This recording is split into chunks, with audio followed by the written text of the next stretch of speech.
Hi friends, idli பொடி நல்லா டேஸ்ட்டாக சிம்பிளாக எப்படி பண்ணலான்னு வாங்க பார்க்கலாம். நான் எந்த மாதிரி பண்ணுறேன்னு வாங்க பார்க்கலாம். ஃபஸ்ட்டு கடலை பருப்பை வறுத்து வச்சுருக்கோம். இப்போ அரிசி வறுத்துட்ருக்கோம். சாப்பாட்டு அரிசியாக இருந்தாலும் ஓகே தான், இல்லைன்னா இட்லி அரிசியாக இருந்தாலும் ஓகே தான். அதை நல்லா வறுத்து எடுத்துக்கலாம்.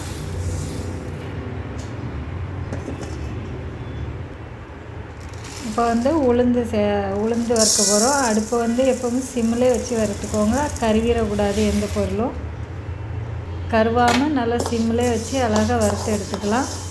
உளுந்து உங்களுக்கு தேவையான அளவு எடுத்துக்கோங்க. நான் கொஞ்சம் கொஞ்சமாக சேர்த்து வறுத்துருக்கேன் 2 டைமாக. நீங்களும் ஒரேடியாக போடாமல் கொஞ்சம் கொஞ்சமாக சேர்த்து நல்லா அழகாக வறுத்து எடுத்துக்கோங்க. இப்போ ஒரு 10 பல் பூண்டு எடுத்திருக்கேன். இது பொடிசாக இருக்கிறதுனால கொஞ்சம் ஜாஸ்தி எடுத்திருக்கேன்.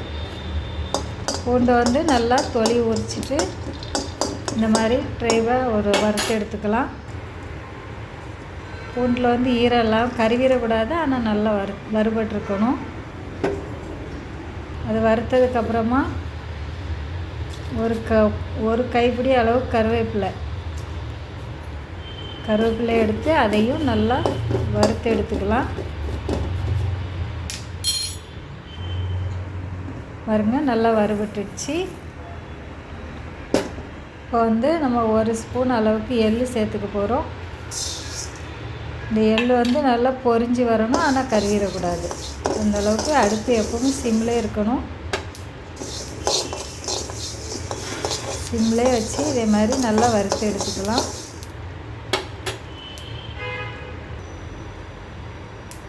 எள்ளு வறுபட்டுச்சு. இப்போ நம்ம காஞ்ச மிளகா வறுக்க போகிறோம். உங்களுக்கு காரத்துக்கு எந்த அளவுக்கு தேவையோ அந்த அளவுக்கு எடுத்துக்கோங்க. இது எதுக்குமே ஆயில் சேர்க்கக்கூடாது. ஆயில் சேர்க்காம தான் வறுத்து எடுக்கணும்.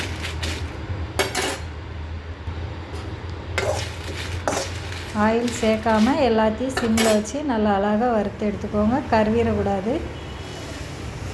இப்போ நம்ம மிளகாத்தூளையும் வறுத்து எடுத்தாச்சு. இப்போ இது எல்லாத்தையும் நல்லா ஆற வச்சிடலாம்.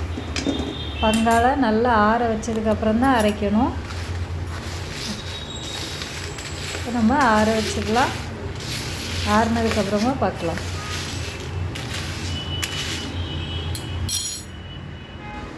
இப்போ ஆறிடுச்சு. ஃபஸ்ட்டு காஞ்ச வத்தல் அவ்வளோத்தையும் ஒரு டைம் ஓட்டி எடுத்துக்கலாம்.